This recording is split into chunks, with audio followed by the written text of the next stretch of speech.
Hello అండి, welcome to me food express. చాలా easy but very tasty అండి. ఇది సగ్గుబియ్యం తీసుకోండి. ఇట్లా గుండ్ల సగ్గుబియ్యం ఉంది కదా, దాన్ని ఒక 100 గ్రాములు తీసుకొని ఏం చేస్తారంటే దీన్ని పల్స్లో బరక కొంచెం వేసుకొని బరకగా తిప్పితే ఇదిగోండి ఇట్లా రెడీ అవుతుంది. ఈ పౌడర్ని ఒక పక్కకు పెట్టుకోండి.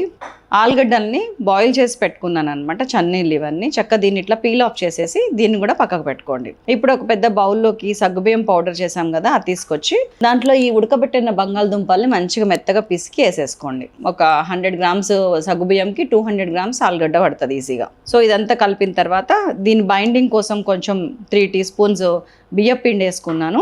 ఆ తర్వాత ఒక 1/2 టీ స్పూన్ జీలకర్ర, సన్నగా తరిగిన చిన్న సైజు ఆనియన్ ఒకటి, పచ్చిమిర్చి ఒక 4-5, అవి కూడా సన్నగా తరిగినాయండి. అక్కడక్కడ తగిలితే బాగుంటాయి అన్నమాట ఇవన్నీ.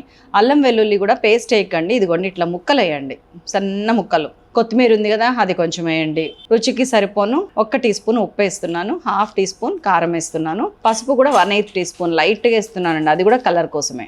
ఇదంతా కలిపి కొంచెం వాటర్ కలుపుకుంటే మంచిగా మెత్తగా ముద్ద చేయండి. ఒక 2-3 టీ స్పూన్ల ఆయిల్ కూడా యాడ్ చేయండి, మీకు బుల్లెట్స్ మంచిగా వస్తాయి అన్నమాట, క్రిస్పీ బుల్లెట్స్.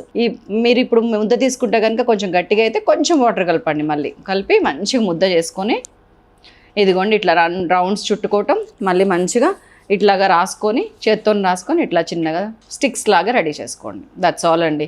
ఇప్పుడు మంచిగా మనం ఈ లోపు నాకు పక్కన కడాయిలో ఆయిల్ కాగిపోయి ఉంది, అది తీసుకొచ్చి ఇక్కడ పెట్టాను. ఈ వెంచిని అన్నీ తీసుకొని మంచిగా ఫ్రై చేశాను. ఇదిగోండి గోల్డెన్ బ్రౌన్ షేడ్. మంచిగా టొమాటో కచప్ వేసుకొని తింటే నెక్స్ట్ లెవెల్ అనమాట. మీరు దీంట్లో ఇంకొక పని కూడా చేయొచ్చండి. పెరి మసాలా అని దొరుకుతుంది కదా, మనం జనరల్గా వేసుకుంటాం కదా ఈ ఫ్రెంచ్ ఫ్రైస్లో.